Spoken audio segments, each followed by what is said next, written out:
আদা আর কাঁচকলা একসঙ্গে খেলে সত্যিই কি কোনো সমস্যা হয়, সেটাই আজকে বলবো। হ্যালো, আমি চুমকি, আর আজকে আমার ভিডিওতে থাকছে আলু কাঁচকলার পাতলা ঝোলের রেসিপি।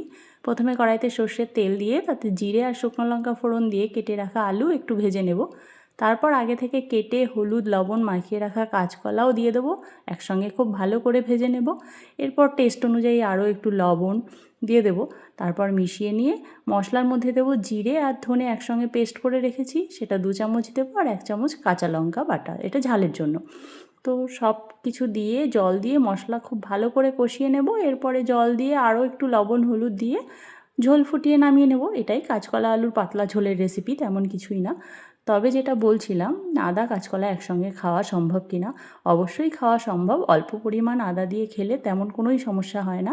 তবে আদার একটা আলাদা বিশেষ গুণ রয়েছে আর কাঁচকলার আলাদা বিশেষ গুণ রয়েছে, তো সেটা বিপরীত ক্রিয়া হতে পারে একসঙ্গে খেলে।